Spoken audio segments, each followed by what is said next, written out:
Saatnya Anda ikuti Dialog Siang. Dialog Siang, persembahan Pro 1 RRI Yogyakarta. Baik, terima kasih rekan Ferry Nugroho. Selamat siang pendengar. Senang sekali saya Novi Arisa dapat kembali hadir menjumpai Anda dalam Dialog Siang edisi Rabu 29 Januari 2014.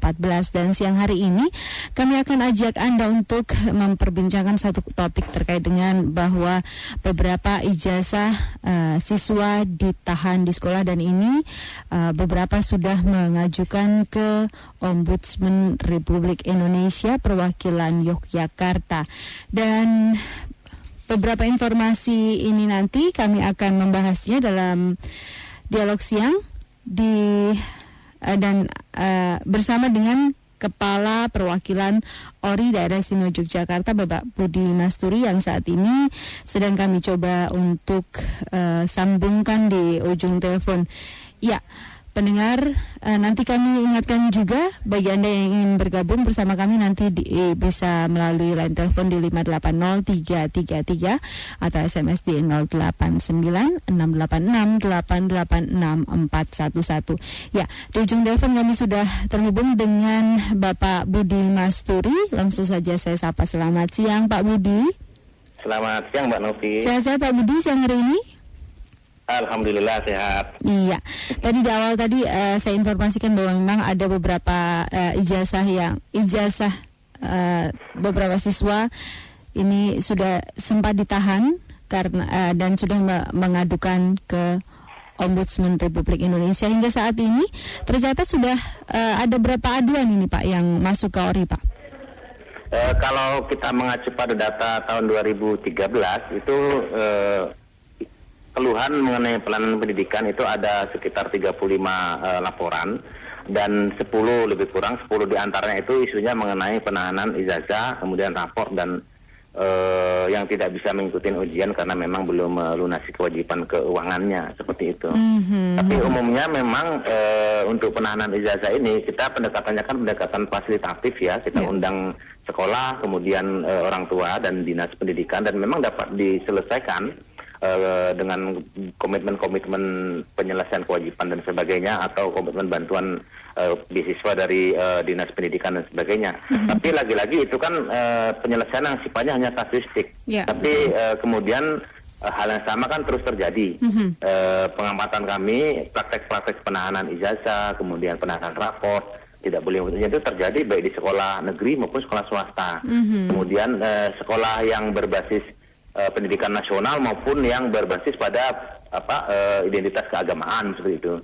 Nah, ini kan menunjukkan bahwa sebenarnya ini paradigmatik.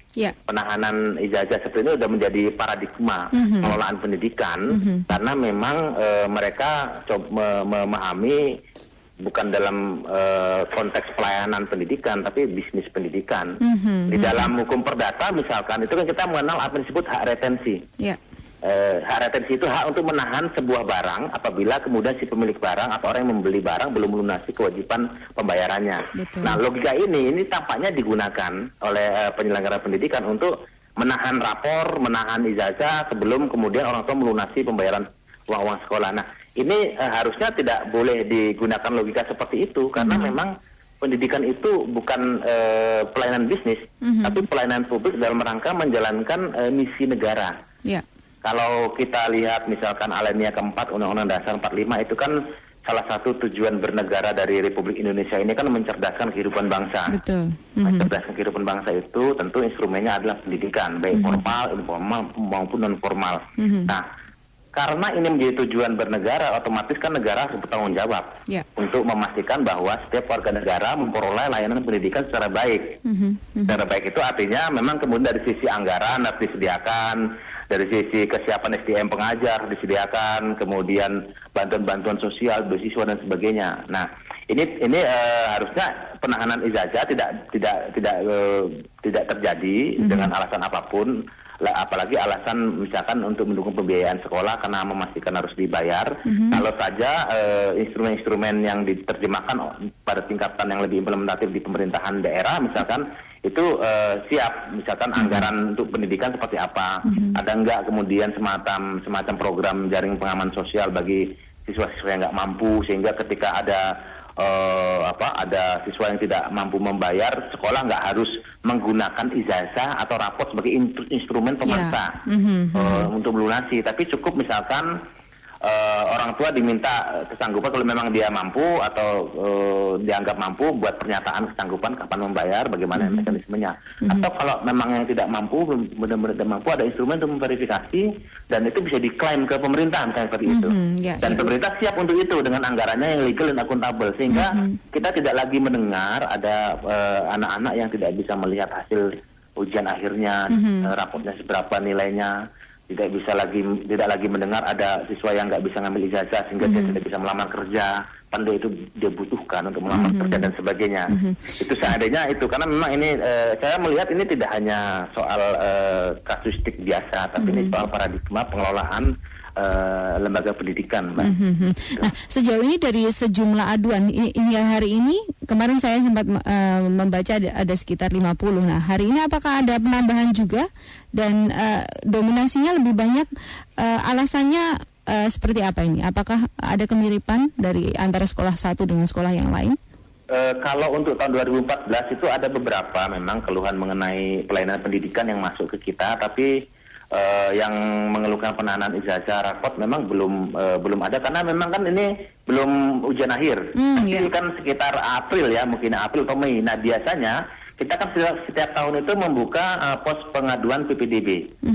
Nah, itu di menjelang-jelang ujian akhir semester dan ujian akhir nasional, kemudian menjelang penerimaan siswa baru. Itu akan banyak kasus yang dilaporkan mengenai praktek-praktek penahanan ijazah, raport, kemudian orang yang nggak bisa ikut ujian karena memang belum selesai kewajiban keuangannya, dan berbagai keluhan-keluhan mengenai pungutan dari sekolah ketika pendaftaran siswa baru maupun ketika pendaftaran ulang siswa yang naik kelas.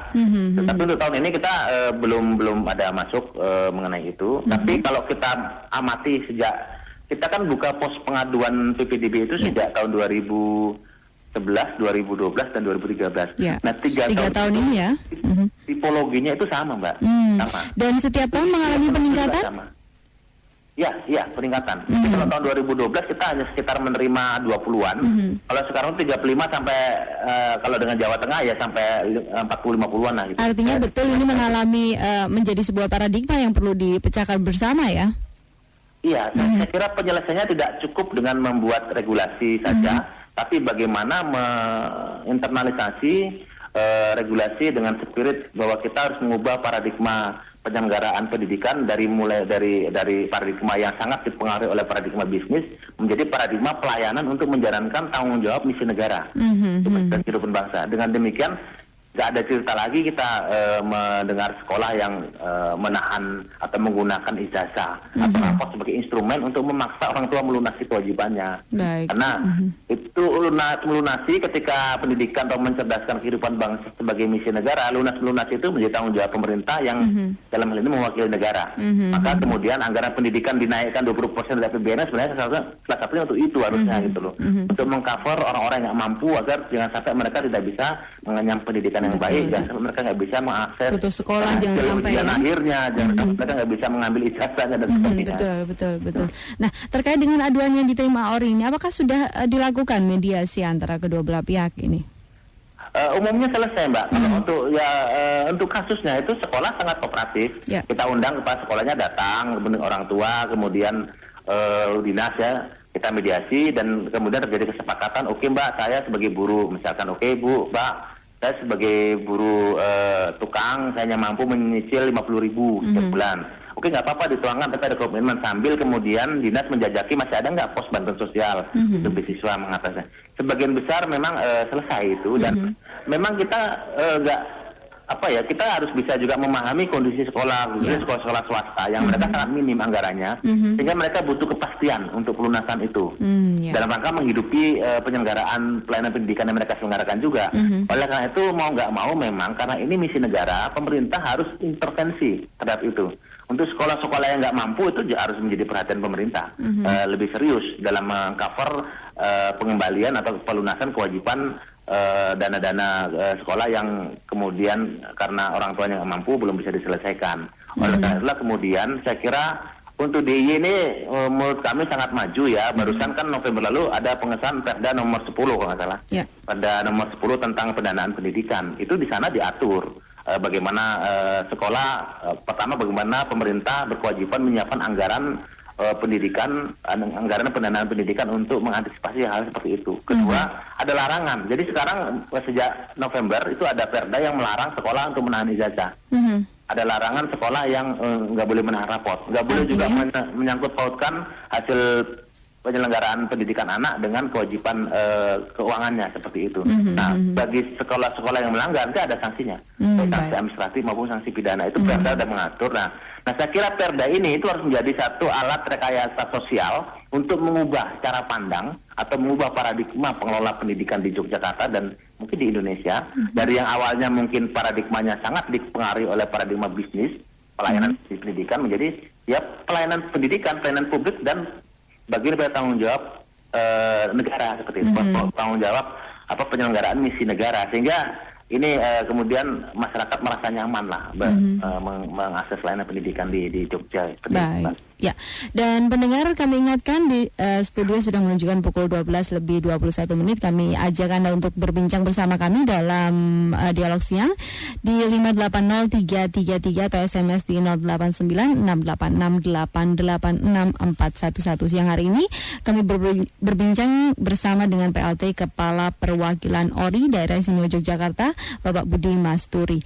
Ya, tadi Pak Budi sedikit banyak membahas terkait dengan bisnis dalam dunia pendidikan. Nah, ini prediksi pengamatan dari ORI sendiri, konsep bisnis yang seperti apa ini yang sempat terbaca? Kan sederhana saja kan, kalau bisnis itu kan prinsipnya ada uang ada barang. Ya. Ada uang, ada jasa, seperti itu kan. Betul. Kalau kemudian orang yang tidak memiliki akses atau tidak memiliki kemampuan keuangan, dia tidak akan bisa mengakses layanan bisnis itu. Itu kan sebenarnya umum, bisa dilihat dan tidak sulit untuk membedakan itu.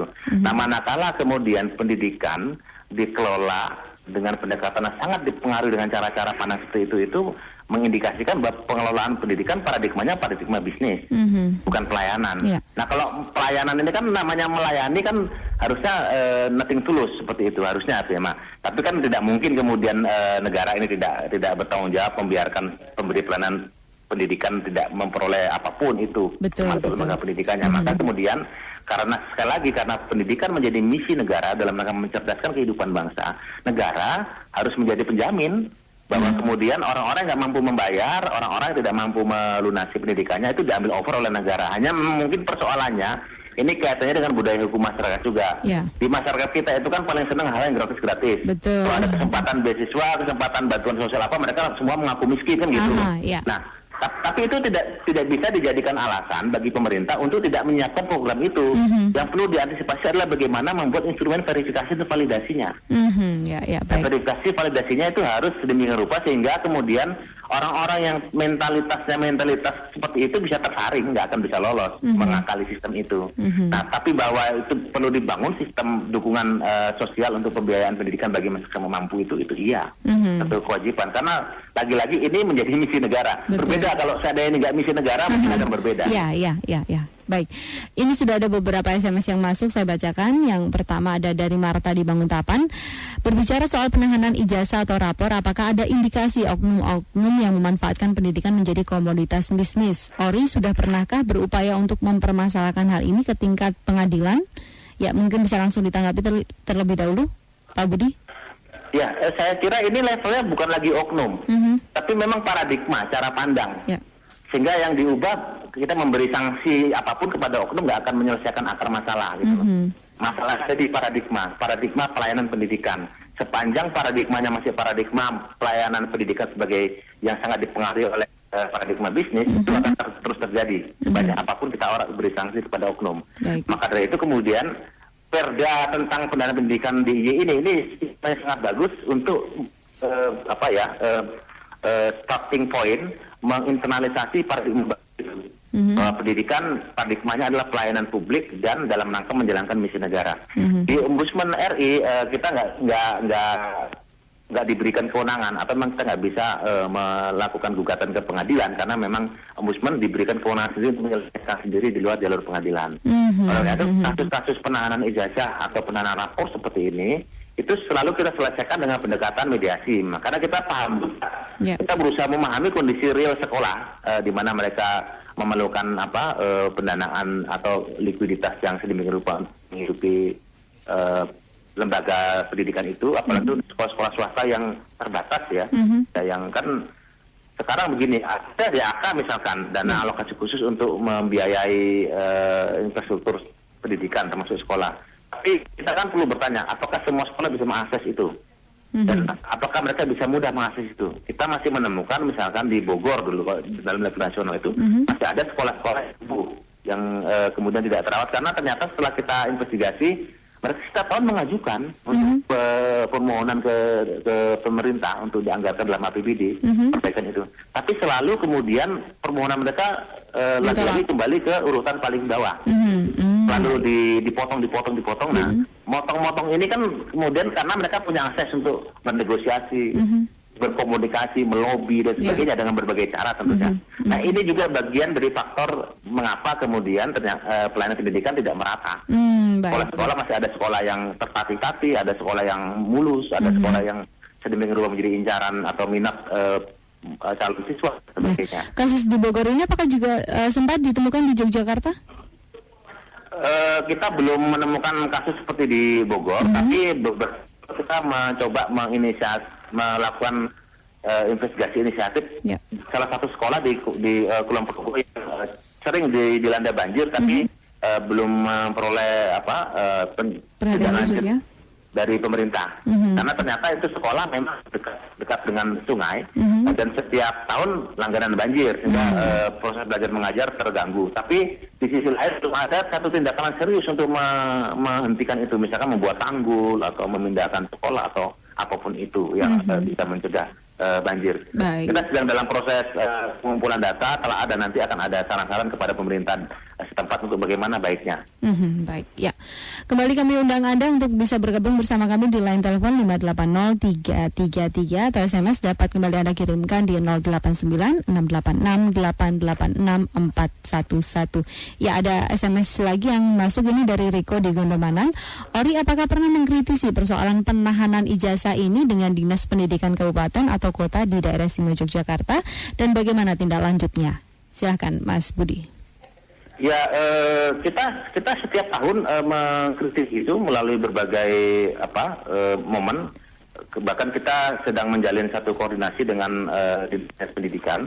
Tahun ini kita akan membuat satu event bersama menggandeng semua dinas pendidikan di DIY untuk menyelenggarakan satu PPDB Expo. Ini PPDB Expo ini adalah sosialisasi mengenai apa saja PPDB itu, gimana syarat dan sebagainya, termasuk kemudian nanti kita akan membuka pos pengaduan bersama dan diharapkan ini menjadi satu momentum bersama antara Ombudsman dan Dinas Pendidikan DIY untuk mulai mensosialisasikan perda tentang pendanaan pendidikan itu, termasuk di dalamnya larangan dan konsekuensi dari pelanggaran atas larangan itu, larangan pendanaan ijazah, larangan membuat pungutan di luar ketentuan dan sebagainya. Kapan ini rencananya, Mas?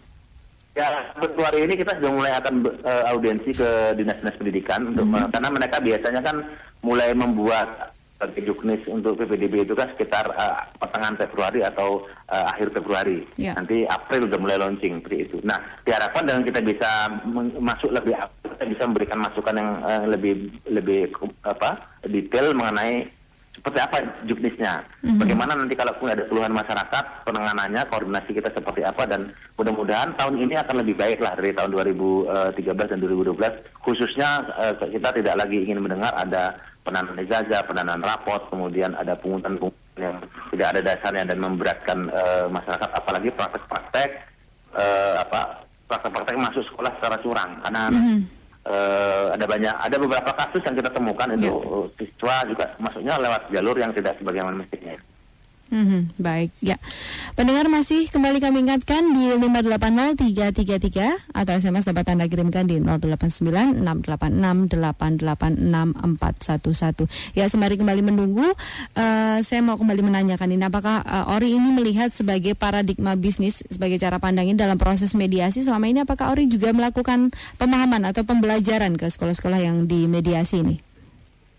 Iya, kita secara terbatas karena tahun lalu kan pendekatan kita baru pendekatan kasus ya. Jadi ketika kemudian ada laporan yang masuk seperti itu, kita undang sekolahnya, dinas dan sebagainya. Ya pada saat pertemuan itu kita akan sampaikan, kita memberi edukasi kepada sekolah bahwa seperti ini. Meskipun misalkan sekolah berkilah bahwa ini belum ada aturannya yang melarang kita menahan ijazah seperti itu.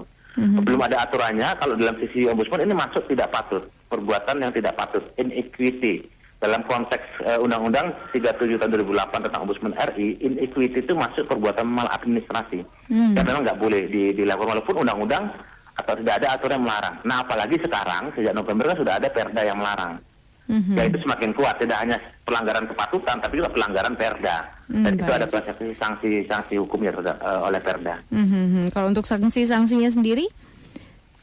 Sanksi itu ada 2 di dalam perda, itu ada di pasal 37 kalau nanti mungkin ada pendengar yang bisa membaca perdanya itu. Ada sanksi sifatnya administratif, itu administratif mulai dari soal-soal penghentian bantuan-bantuan untuk sekolah tersebut, kemudian soal nggak lagi disupport oleh guru dari negeri, kalau dia swasta seperti itu, sampai dengan sanksi pidana seperti itu. Baik, ya perbincangan masih kami akan lanjutkan, namun satu lagu akan kami hadirkan untuk pendengar. Nanti kami kembali menghubungi Pak Budi. Ya, terima kasih.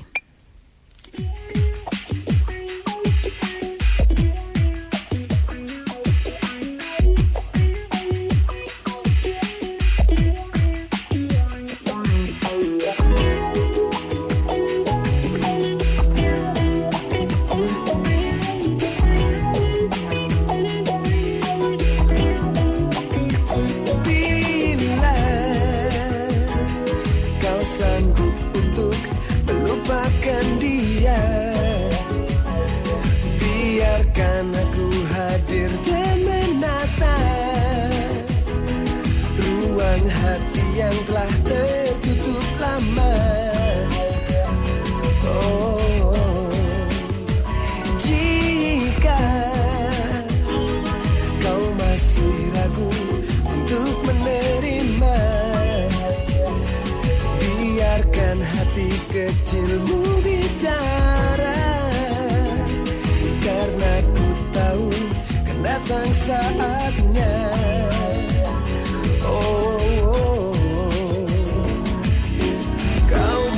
Bagian hidupku,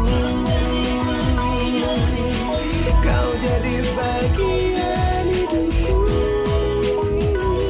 takkan pernah berhenti untuk selalu percaya, walau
Rangkuman informasi seputar daerah istimewa Yogyakarta dan sekitarnya kami hadirkan setiap hari di acara Warta Berita RRI Yogyakarta. Komisi Pemilihan Umum KPU Daerah Istimewa Yogyakarta mengapresiasi positif langkah Polda DIY yang sebagai upaya pengendalian hama, sekitar 25 orang petani Kecamatan Sedayu, Bantul bersama petani Kecamatan Sayegan, Sleman menggelar gropekan tikus.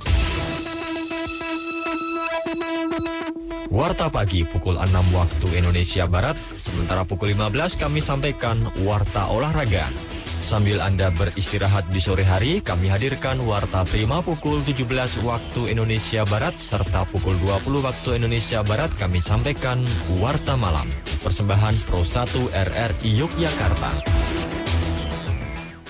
Ya, pendengar, kembali lagi bersama kami di Dialog Siang bersama dengan Bapak Budi Masturi selaku PLT Kepala Perwakilan ORI Daerah Istimewa Yogyakarta. Di awal tadi kami sudah membahas terkait dengan sekian siswa ijazahnya ditahan dan mereka mengajukan aduan ke Ombudsman Republik Indonesia. Dan tadi juga sudah diinformasikan beberapa hal terkait dengan beberapa upaya yang akan dilakukan ORI bersama dengan Dinas Pendidikan terkait dengan event bersama yang nantinya seperti PPDB Expo ini juga diharapkan mampu untuk menjadi momentum untuk mereka bisa melakukan pengaduan langsung ya di kegiatan tersebut.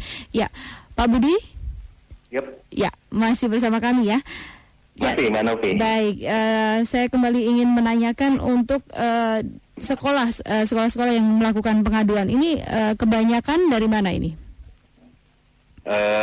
Hampir merata sebenarnya, tapi yang memang agak aktif masyarakatnya itu di sekolah di kota dan Bantul. Baik, ya. Bantul dan kota, kemudian diikuti oleh Sleman dan selanjutnya Kulon Progo dan Gunung Kidul.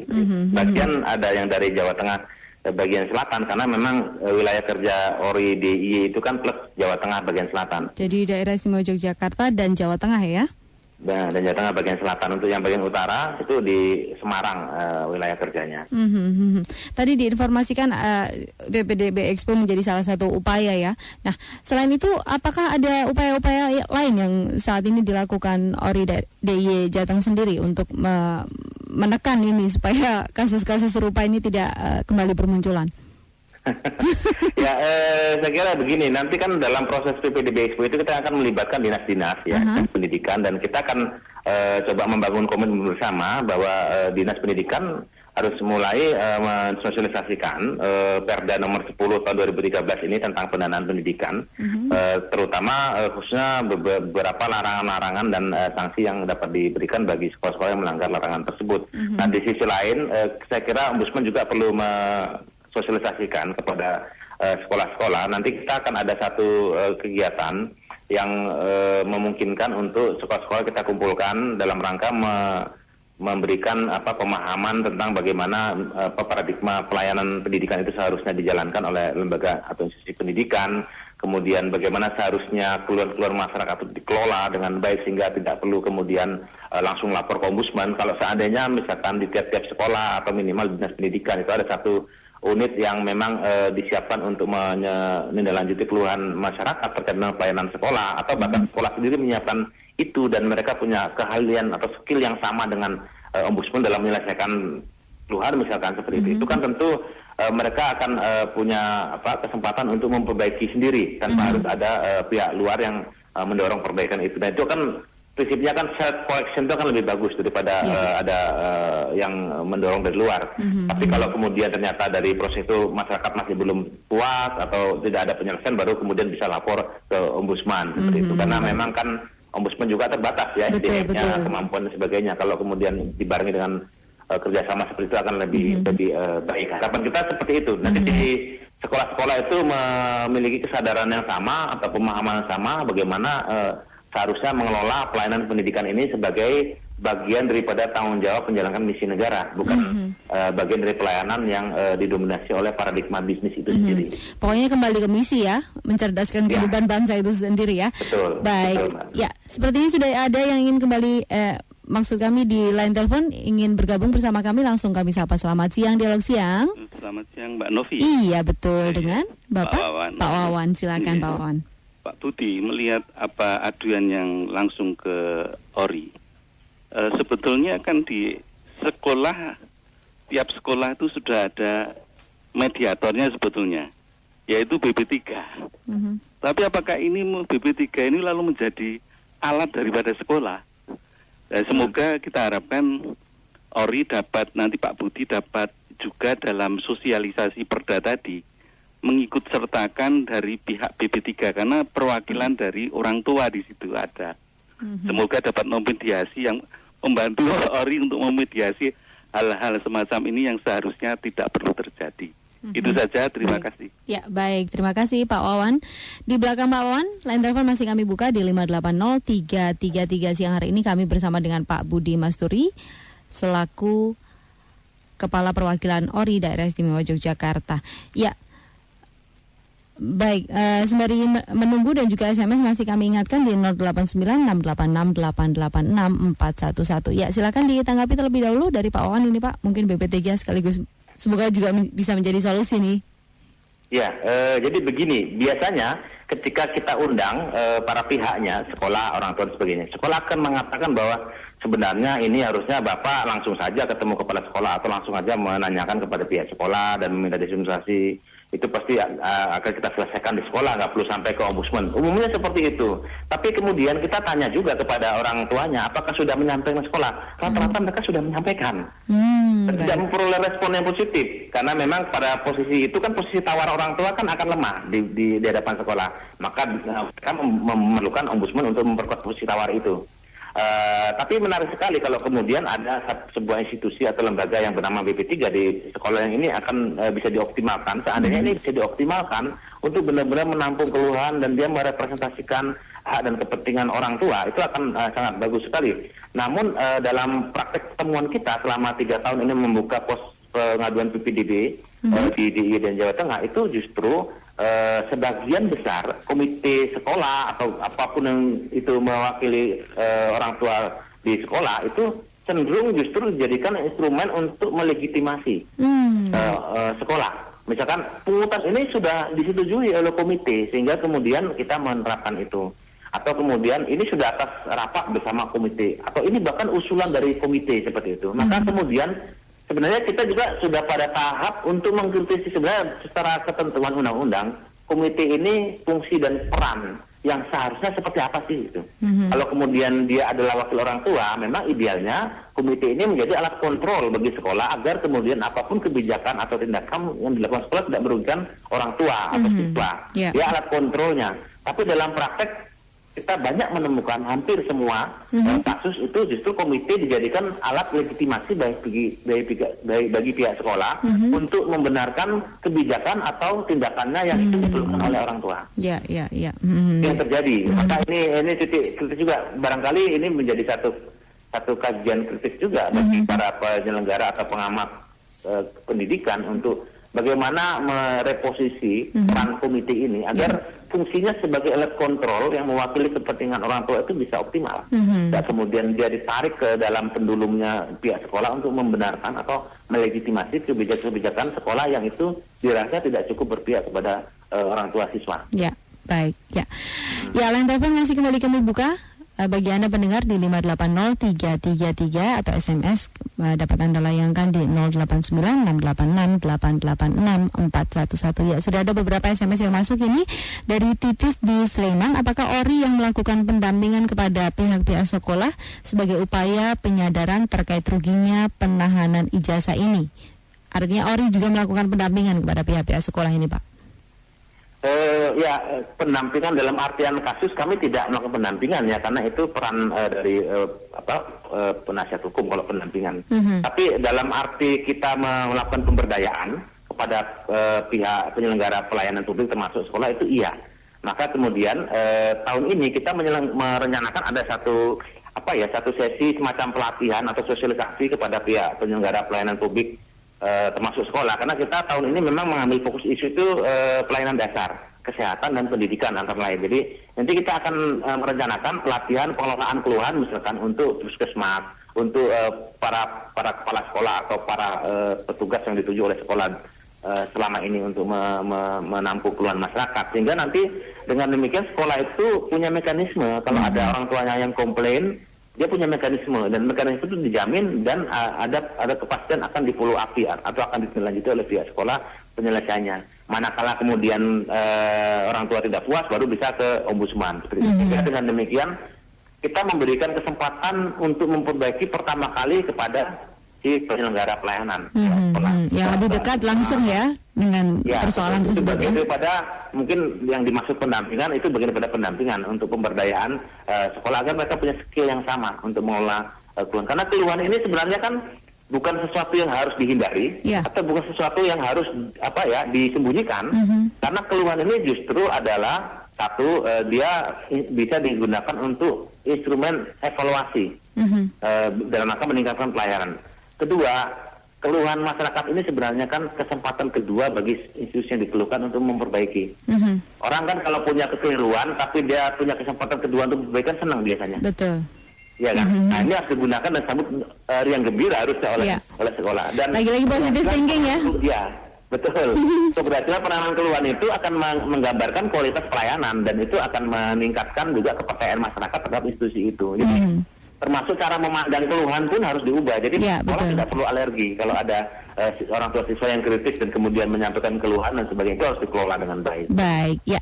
Sepertinya ada juga yang masih kembali tidak sabar untuk ingin bergabung di line telepon. Langsung saja kami sapa. Selamat siang, Dialog Siang. Ya, selamat siang, Mbak. Iya, dengan Bapak Adam. Pak Adam. Iya. Ya, silakan Pak Adam. Begini Pak Budi, saya ini cuma menyarankan Pak begini, bagaimana jika ORI DIY ini mengadakan seminar membahas masalah pendidikan, termasuk tadi kita bahas tentang permasalahan ijazah maupun keluhan-keluhan yang lain. Karena saya pernah ada wacana atau ada program dari Dinas Pendidikan Kota bahwa tidak ada anak yang tidak sekolah. Program ini sangat bagus, tapi saya pernah mendapati anak yang tidak sekolah, tapi langsung saya laporkan.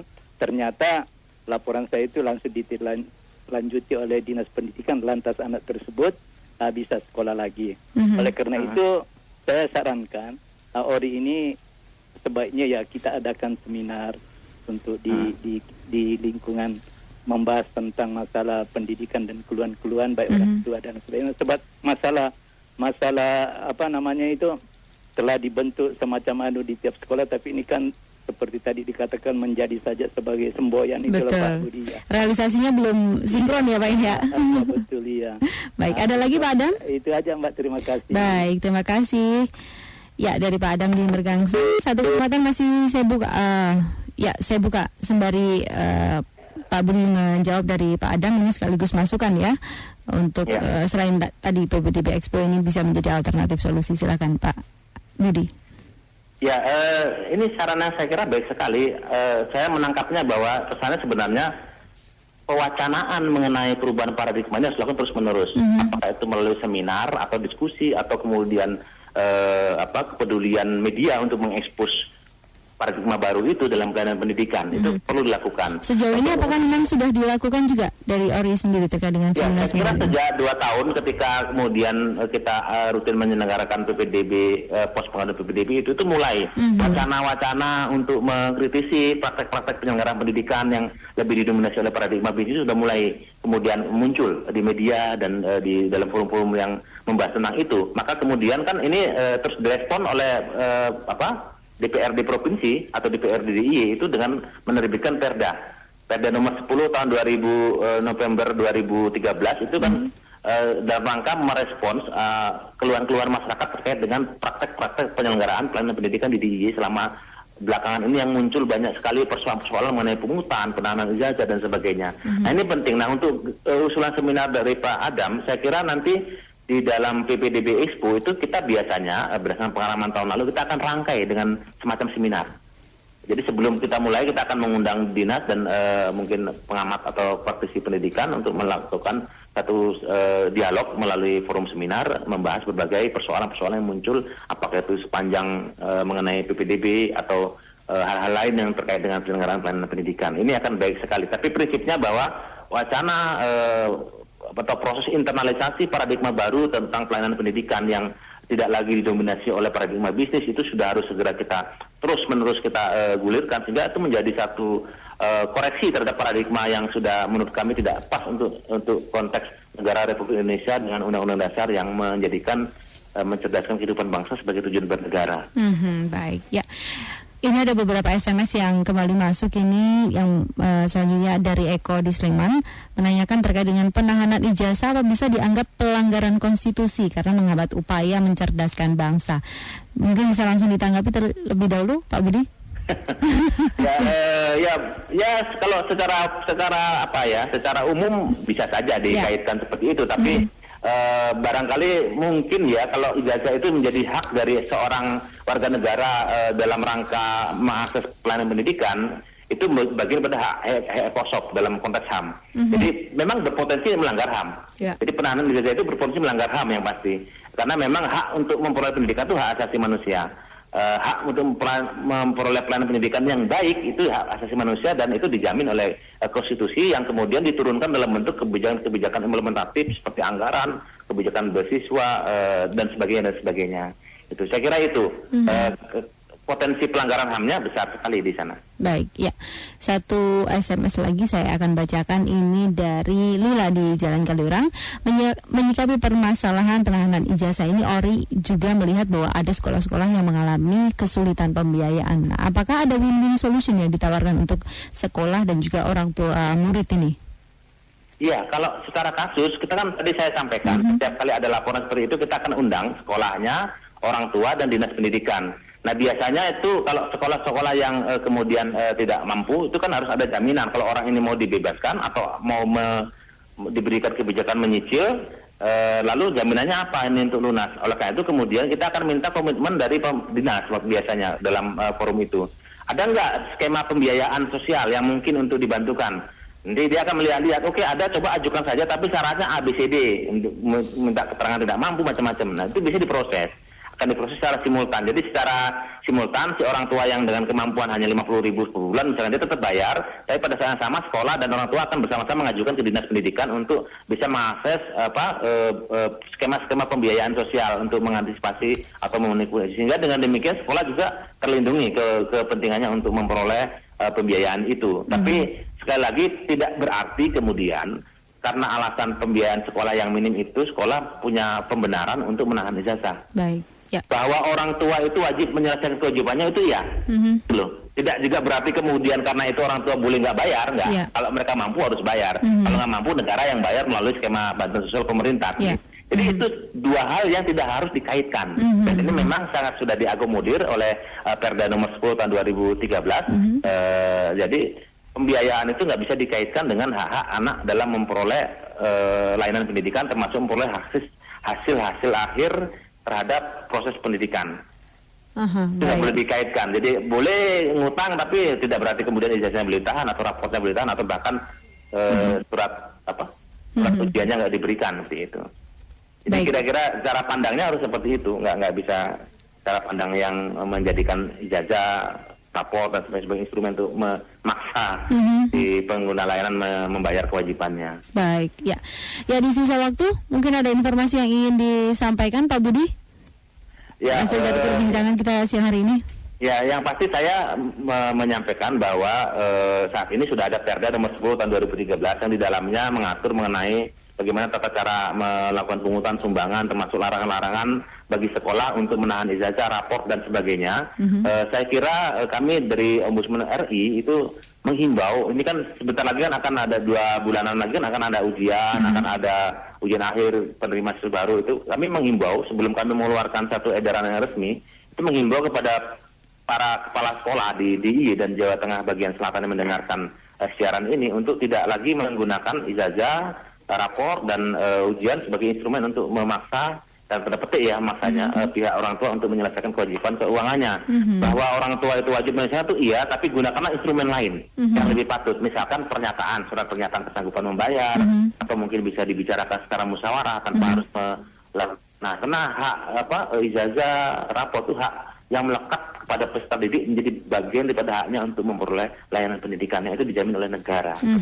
Baik. Saya kira itu himbauan kami, mudah-mudahan ini didengar oleh para penyelenggara pelayanan pendidikan dan menjadi perhatian, dan juga harapan kami proses sosialisasi dan internalisasi spirit yang terkandung dalam Perda nomor 10 tahun 2013 ini bisa dilakukan oleh pemerintah daerah istimewa Yogyakarta secara simultan, intensif, dan sehingga kemudian tahun ini adalah tahun di mana kita minimal sudah lagi sebanyak tahun lalu kita mendengar kasus yang terjadi. Ya, baik, terima kasih sekali Pak Budi. Semoga apa yang kita perbincangkan siang hari ini bermanfaat. Ya. Dan sukses untuk Pak Budi menyelesaikan berbagai tugas. Ya, salam buat rekan-rekan di ORI. Ya, terima kasih. Selamat siang, terima kasih. Selamat siang, Mbak Novi. Selamat siang, pemirsa. Ya, pendengar, demikian tadi perbincangan kami dengan PLT Kepala Perwakilan ORI Daerah Istimewa Yogyakarta, Jawa Tengah, Bapak Budi Masturi. Dan akhirnya saya Novi Arisa beserta dengan rekan Prima selaku pengarah acara dan juga rekan Indri di meja operator mengucapkan terima kasih atas perhatian Anda. Selamat siang dan sampai jumpa. Baru saja Anda ikuti Dialog Siang. Dialog Siang, persembahan Pro 1 RRI Yogyakarta.